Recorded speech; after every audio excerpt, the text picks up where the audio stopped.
Self-Love is the New Sexy, the podcast devoted to helping you overcome life's most painful and stubborn challenges so you can feel great, have more energy, and live stress-free every day. To reach your full potential, simply work with the powerful spiritual principles that are readily accessible to everyone. It's easier than you think, and on today's show, W. Mark Watts is going to show you how starting with self-love is the key to joyously and harmoniously making that happen. Hey everybody, it's W. Mark Watts, and I want to say a big hello and thank you to all of my first-time listeners as well as all of my returning listeners. Thank you for coming and hanging out with me for another episode of Self-Love is the New Sexy. And you know how I like to do it, or if you don't know, I like to get right into things. And tonight's episode, I think, will be fairly quick, but I do want to address a couple questions that I've received recently. And those questions have basically been centered around the thought or the idea is just how do we end up in a place where we are deficient as far as self-love goes, where we're not as loving of ourselves as we could and should be. And it's a very valid question. It's something that I've worked through and tried to understand. So I just want to talk on that for a few moments tonight, and then also introduce a couple of concepts that we may build on as the podcast, as the first season of this podcast goes on. So just to address that question is, how do we find ourselves in this place where we are self-love deficient, or where we really need to work on that aspect of our life? Well, it basically is something that we've attracted into our lives, or that we've kind of fostered in many ways. So what happens is our mind is a very powerful thing, and our mind works pretty much like a computer. Computers are actually a derivative of how our mind works. So every computer runs on some type of software that controls how it works and what you're able to do on that computer. And your mind is very much the same. And what happens is, the first concept I want to mention is just the law of attraction, which I've alluded to a moment ago. Is the thing, and the law of attraction is very basic and simple in its principle, and you can find information on it all around the internet. So you feel free to go surf and look it up and get more details, because I'll be real brief here. But the law of attraction in a nutshell means like attracts like. So whatever you're thinking and feeling consistently and with a lot of emotion, you are tending to attract into your life. So that's the first concept. Now, how do you if you're attracting situations in your life that you don't want, then how are you attracting it? Well, you're attracting it because in many cases, dating back to your childhood, and sometimes in some cases beyond that, and in regards to your current environment, we pick up energies, we pick up thought patterns. People tell us that we're unworthy, or they don't accept us the way we would like to be accepted, or they don't love us the way that we think we should be loved, and they say mean things to us. We start to believe those things, and our mind works much like a computer. It's a recording computer. So it's recording everything that we're taking in, especially in those formative years. That we're recording, the mind just automatically records everything, and where it stores it is the second concept that I want to mention tonight, is in our subconscious mind. So there's really two aspects of our mind. It's the subconscious and the conscious. The conscious mind are the thoughts that we actually think on a daily basis, which is roughly about, depending on which scientist you listen to or you subscribe to, which is roughly anywhere from as little as 1 to as much as 10% of our overall thoughts.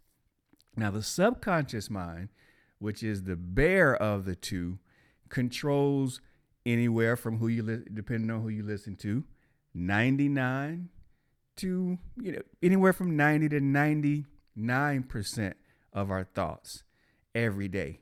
And the subconscious thoughts are all automatic. For example, if you drive and you drive anywhere consistently, how often do you recognize that you have to think about where you're going? So for those of us who have a job and you go to your job every day, literally virtually the same way, how often do you actually think about every step it takes to get you to work every day and home? If you think about it, not very much, right? In the beginning, if you don't know where you're going, you think about it a lot. But after you've done it a couple weeks or so, your subconscious mind pretty much takes over that process. It remembers what you're doing. It takes, it keeps track of exactly what you're doing and where you're going. And so it starts to become automatic. And your subconscious works that way consistently. Every day, it's automatically doing those things that it's familiar with, that you normally do. And it's all about saving you time from having to really think about that, right? So if the subconscious is running your life, basically, and you've allowed negative things to infiltrate your subconscious, then your subconscious is playing this information in the background all day, every day. And when it's doing that, what happens is it tends to attract those thoughts, those similar people, same type events, anything that is similar to what's playing on your subconscious mind, you tend to attract into your life. Now, that manifests in negative thoughts and beliefs about yourself and about life in general. And it fosters an environment where you will be less loving to yourself simply because those negative tracks are playing in your subconscious mind over and over and over again. And that's how we grow up where we don't necessarily value ourselves as much as we could. We don't take care of ourselves as well as we could. And we have become ingrained, and we really, on a subconscious level, subscribe to a lot of the things that we grew up hearing and being a part of in our life. We hope you're enjoying today's show. If so, please take a moment to show your support for the show by leaving us a 5-star rating and review on iTunes. If you have questions for W. Mark Watts, please feel free to contact him over at wmarkwatts.com, on Instagram at wmarkwatts, or on Facebook at Self-Love is the New Sexy. And so here is the flip side. The flip side is, of course, having that knowledge. Now we have to reverse that. And how do you reverse it? Well, of course, we've got to start to change the programming in our subconscious mind. Because even though with that 10% or that small percentage of the conscious mind that we're using, like thoughts like, okay, I'm going to record this podcast today. That's not an automatic thought in my subconscious right now, because that's different. It's a different process. I'm doing different material every night. So I have to consciously think about that. So that is not an automated process. So I have to really think about it. And that conscious part is how we have to start. We have to really use our conscious mind to start to reprogram the subconscious mind. And the way you reprogram the subconscious mind is you have to do the exact same thing that it's been doing already. And you have to use the way it works to your advantage. You have to give it the thoughts and place it in an environment and be around people who are positive and encouraging. You have to feed it really good stuff consistently so that the subconscious mind starts to pick up, hey, this person is really being nice to him or herself. This person is around great people who are saying positive things.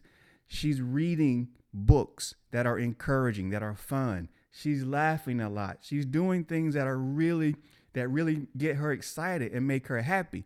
And your subconscious starts to store all that information.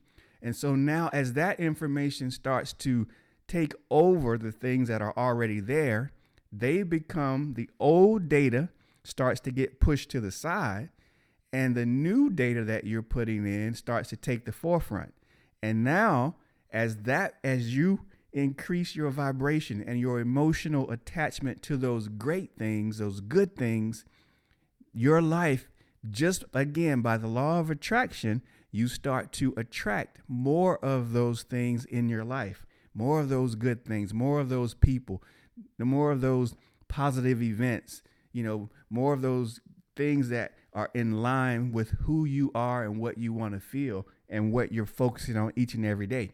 So that's one way that you start to reprogram your subconscious mind, so that 90% of automatic thoughts and that automatic attraction that's going on without you ever really doing anything to it, that tape, that computer, your mental computer, your mind is constantly working to bring those things that you want into your life. And, I can testify to that on many different occasions, and you can testify to that too if you look back at your life, because it's not an all or nothing thing. You've had instances and you've had times, and often, probably many of them, where you have resonated in the positive, where you have received things that have really been what you wanted in your life. And the chances are that you attracted some of those things in your life because you were thinking positively, you were working hard, you may have been studying, you would put that stuff out there. You've programmed your mind to look for things that were connected to what your thoughts were and your wishes and your desires were, and it showed up for you. So you've done it. It's just now we got to make it a more consistent practice, and we've got to do it more on purpose, because we're after bigger goals now. We're after really making this our norm. We want to become really conscious of the thoughts that we're having, the company that we keep, the goals that we want to achieve, how happy and joyful and blissful we want to be each and every day. We want to consciously make that our main objectives every day, so that then subconsciously it becomes our main objectives every day. And then outwardly, it becomes our main attraction. Those types of things are attracted to us because that's where we're living. That's where we're thinking. That's where we're dreaming. That's who we are. And we get more of who we are.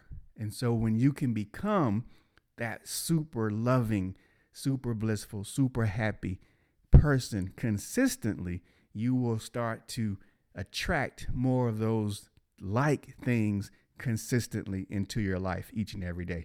And again, that's the ultimate goal, is to really get there. So the takeaway from today's show is to just be aware that our subconscious is pretty much running our lives. And that's not necessarily a bad thing, because we can control it. Even though it's automatic and we can't control that aspect of it, we can control what's written in that computer program called our mind that contributes, or that is the source that the subconscious uses. So, and the way we do that is we have to feed it the thoughts, the ideas, the feelings, and the more emotionally attached you are to it, the more excited you are about the things that you have going on in your life and that you want to manifest, the greater the opportunity, the greater the chances, and the easier it will be for your subconscious mind to accept it. Subconscious mind is a really tough thing now. It's not super easy to reprogram. It takes consistent effort.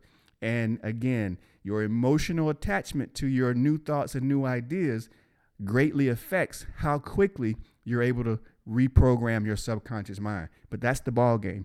We've got to feed it what we want it. Garbage in, garbage out. Great stuff in, great stuff out. And with that, I'm going to end, because I'm right at the limit about where I want to be on my show today. So I hope something resonated with you today. If it did, play with it, do your research. And until the next episode, the next time we talk, take care of yourself. I look forward to talking with you all again very soon. Take care now. Bye. You've been listening to Self-Love is the New Sexy with W. Mark Watts. If you enjoyed today's show, be sure to tell a friend. Also, make sure you never miss an episode by subscribing to our show on Apple Podcasts, Stitcher Radio, or wherever you listen to podcasts.